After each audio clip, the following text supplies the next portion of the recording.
नमस्ते, प्रणाम। कैसे हैं आप सब? Welcome back to my channel Ayush. और आज जितिया है। कल के वीडियो में मैंने जितिया के नहाए खाए के बारे में बताया था। आज मैं आपको बताती हूँ कि जितिया की पूजा हम लोग कैसे करते हैं और कल का पारण कैसे करते हैं। और कल का सबसे पहली बात बता दूँ कि कल पारण कितने बजे है। कल जितिया का पारण जो लोग जितिया किए हैं उनको नहीं पता है कि जितिया का पारण कितने बजे है। उनको मैं बता दूँ कि जितिया का पारण कल 10:32 पे है। तो क्योंकि उस टाइम नवमी चल रहा है तो आप आराम से जितिया का पारण कर सकते हैं। तो अभी मैं पूजा करने जा रही हूँ। पूजा करके मैं उसकी कथा आपको बताती हूँ। और आरती तो आपको पता ही है, विष्णु भगवान का हम लोग गाते हैं, तो मैं वो भी आपके साथ शेयर करूँगी। और आप चलिए अभी हम लोग पूजा पाठ। तो हमारे यहाँ जितिया की पूजा हम लोग खीरा में जितिया लपेट कर करते हैं। और पूजा की विधि मैं आपको बता दूं कि हम लोग यहाँ पे धूप, दीप, सिंदूर, अक्षत, फूल और सब तरह से पूजा करते हैं। उसके बाद वैसे तो झूर की पूजा होती है, लेकिन वो मंदिर जब जाते थे हम लोग तब होती थी। अब कोविड जब से स्टार्ट हुआ था हम लोग का मंदिर जाना छूट गया, तो हम लोग घर पे ही पूजा करते हैं। और यहाँ पे झूर का नहीं, इसलिए खीरा में ही जितिया लपेट कर पूजा करते हैं।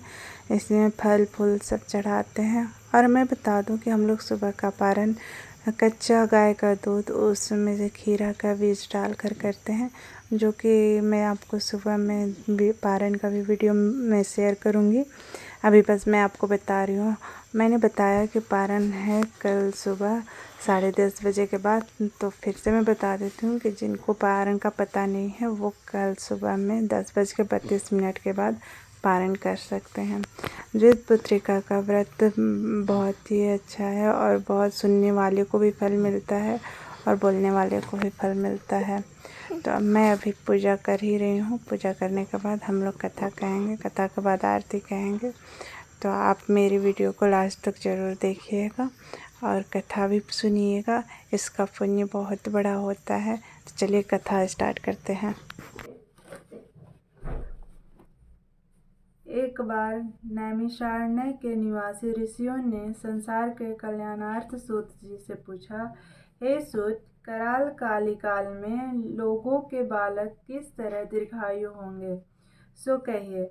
सूत जी बोले, जब द्वापर का अंत और कलयुग का आरंभ था, उसी समय बहुत सी शोकाकुल स्त्रियों ने आपस में सलाह की कि क्या इस कली में माता के जीवित रहते पुत्र मर जाएंगे। जब वे आपस में कुछ निर्णय नहीं कर सकी, तब गौतम जी के पास पूछने के लिए गई। जब उनके पास पहुंची तो उस समय गौतम जी आनंद के साथ बैठे थे। उनके सामने जाकर उन्होंने मस्तक झुकाकर प्रणाम किया। तदंतर स्त्रियों ने पूछा, हे प्रभु, इस कलयुग में लोगों के पुत्र किस तरह जीवित रहेंगे? इसके लिए कोई व्रत या तप हो तो कृपा करके बताइए। इस तरह उनकी बात सुनकर गौतम जी बोले, आपसे मैं वही बात कहूँगा जो मैंने पहले से सुन रखी है। गौतम जी ने कहा, जब महाभारत युद्ध का अंत हो गया, व्याकुल होकर और द्रोणपुत्र अश्वत्थामा के द्वारा अपने बेटे को मरा देखकर सब पांडव बड़े दुखी हुए। तो पुत्र के शोक से व्याकुल होकर द्रौपदी अपनी सखियों के साथ ब्राह्मण श्रेष्ठ धौम्य के पास गई और उसने धौम्य से कहा, हे विपेंद्र, कौन सी उपाय करने से बचें, दीर्घायु हो, कृपा करके ठीक ठीक कहिए। धौम्य बोले, सतयुग से सत्य वचन बोलने वाला, सत्याचरण करने वाला, समदर्शी,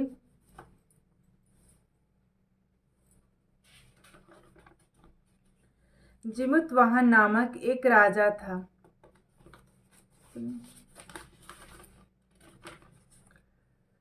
एक बार वह अपनी स्त्री के साथ ससुराल गया और वहीं रहने लगा। एक दिन आधी रात के समय पुत्र के शोक में व्याकुल कई स्त्री रोने लगी, क्योंकि वह अपने बेटे के दर्शन से निराश हो चुकी थी। उसका पुत्र मर चुका था।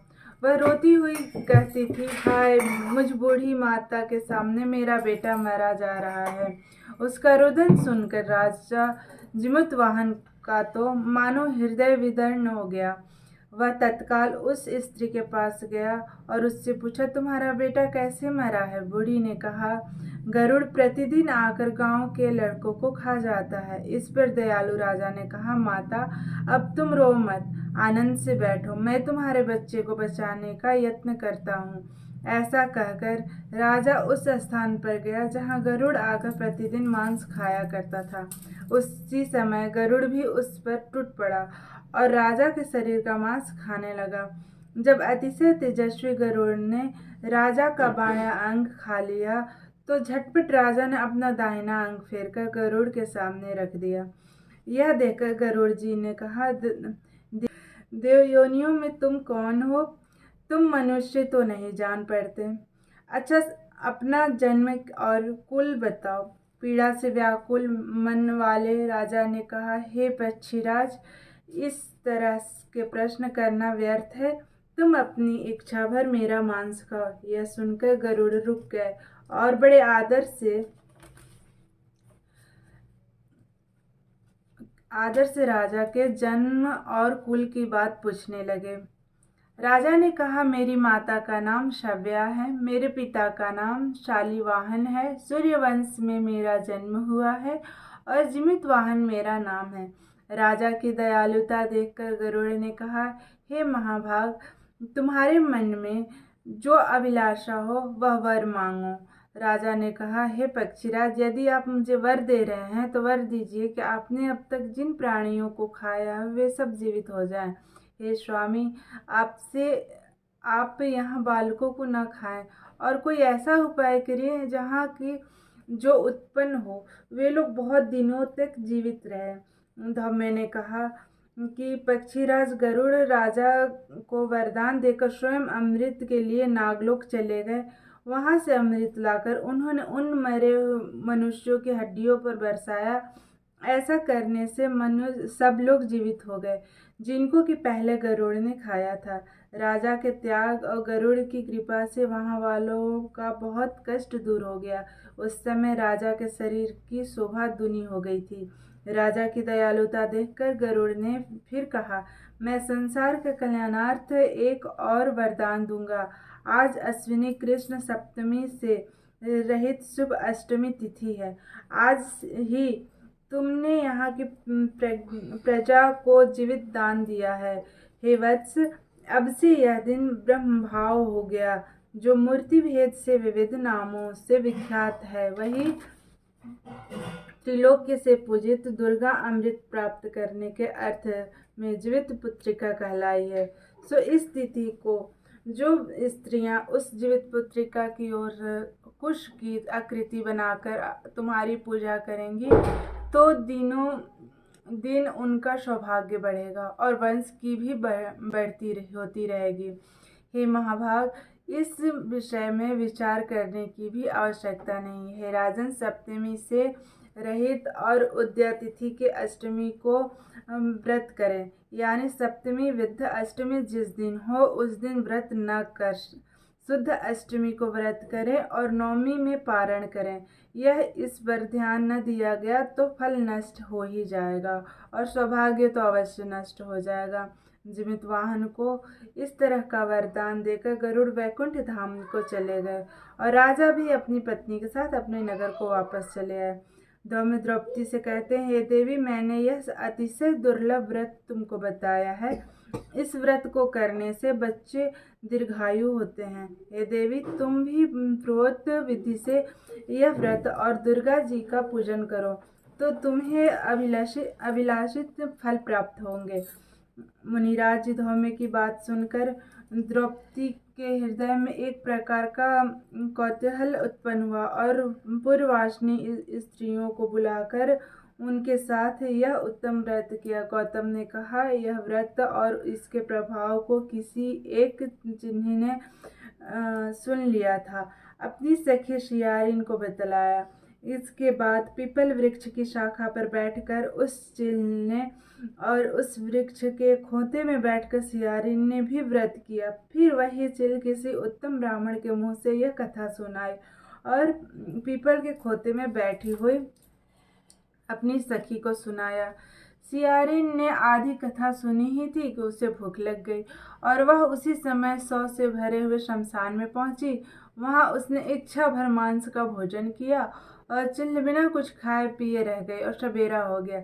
सवेरे वह गौशाले में गई और वहां गांव का दूध इस तरह नवमी को उसने पारण किया। कुछ दिनों बाद वे दोनों मर गए और अयोध्या में किसी धनी व्यापारी के यहाँ जन्मी। संयोग से दोनों का जन्म एक ही घर में हुआ, जिसमें सियारिन ज्येष्ठ हुई और चिल्ल छोटी। वे दोनों सभी शुभ लक्षणों से युक्त थी, इसलिए बड़ी लड़की काशीराज के और छोटी लड़की उसके मंत्री के साथ शादी हुई। अग्नि के सामने विधि पूर्वक ब्याही गई। पूर्व जन्म के कर्म फल से वह मृगनयनी रानी हुई।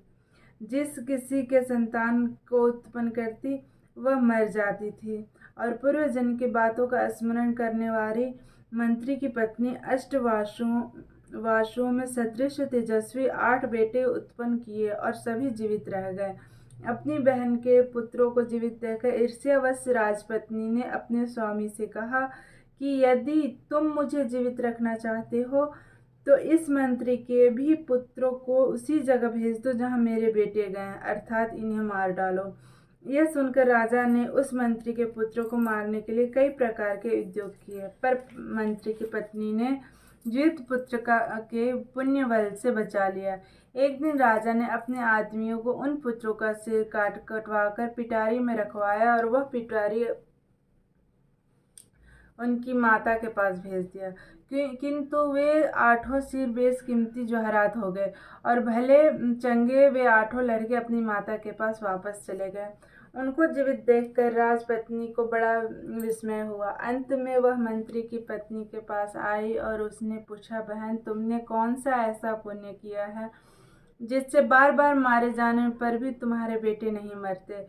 इस पर मंत्री की पत्नी ने कहा, पूर्व जन्म में मैं चिल थी और तुम सियारिन, दोनों ने व्रत किया था। तुमने व्रत के नियमों को भली भांति पालन नहीं किया था और मैंने किया था। इसी दोष से हे बहन, तुम्हारे बेटे नहीं जीते हैं। और राजरानी, अब तुम भी उस जीवित पुत्री का व्रत को करो, तुम्हारे बेटे दीर्घायु होंगे। मैंने तुमसे सच सच कह रही हूँ। उसके कथा अनुसार रानी ने व्रत किया, तभी से उसके कई बेटे सुंदर और दीर्घायु होकर बड़े बड़े राजा हुए।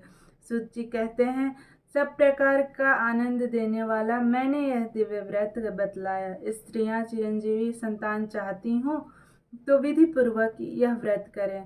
इति आरती। ओम जय जगदीश हरे, स्वामी जय जगदीश हरे। भक्त जनों के संकट क्षण में दूर करे। ओम जय जगदीश हरे। जो ध्यावे फल पावे, दुख बिन से मन का, स्वामी दुख बिन से मन का। सुख संपत्ति घर आवे, सुख संपत्ति घर आवे, कष्ट मिटे तन का। ओम जय जगदीश हरे। मात पिता तुम मेरे, शरण गहूँ मैं किसकी, स्वामी शरण गहूँ मैं किसकी। तुम बिन और न दूजा, तुम बिन और न दूजा, आस करूँ मैं किसकी। ओम जय जगदीश हरे। तुम हो पूर्ण परमात्मा, तुम अंतर्यामी, स्वामी तुम अंतर्यामी। पार ब्रह्म परमेश्वर, पार ब्रह्म परमेश्वर, तुम सबके स्वामी। ओम जय जगदीश हरे। तुम करुणा के सागर, तुम पालन करता, स्वामी तुम पालन करता। मैं मूरख खलकामी, मैं मूरख खलकामी, कृपा करो भरता। ओम जय जगदीश हरे, तुम हो एक अगोचर, सबके प्राणपति, स्वामी सबके प्राणपति। किस विधि मिलूं दया मैं, किस विधि मिलूं दया मैं, तुमको मैं कुमति। ओम जय जगदीश हरे, दीन बंधु दुख हरता, तुम ठाकुर मेरे, प्रभु तुम ठाकुर मेरे। अपने हाथ उठाओ, अपने हाथ उठाओ, द्वार परम तेरे। ओम जय जगदीश हरे, विषय विकार मिटाओ, पाप हरो देवा, स्वामी पाप हरो देवा। श्रद्धा भक्ति बढ़ाओ, श्रद्धा भक्ति बढ़ाओ, संतन की सेवा। ओम जय जगदीश हरे, तन मन धन सब कुछ है तेरा, हम सब कुछ है तेरा। तेरा तुझको अर्पण, तेरा तुझको अर्पण, क्या लागे मेरा। ओम जय जगदीश हरे, ओम जय जगदीश हरे, प्रभु जय जगदीश हरे। भक्त जनों के संकट, भक्त जनों के संकट, क्षण में दूर करे।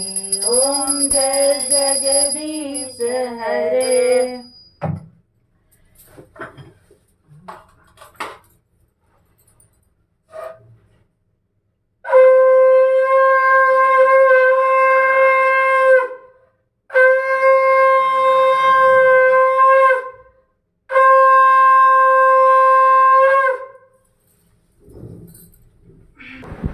तो आपको मेरा आज का वीडियो कैसा लगा, आप कमेंट करके ज़रूर बताइएगा। अगर आपको मेरी जानकारी अच्छी लगी है तो मेरे चैनल को सब्सक्राइब ज़रूर कीजिएगा अगर आपने नहीं किया है।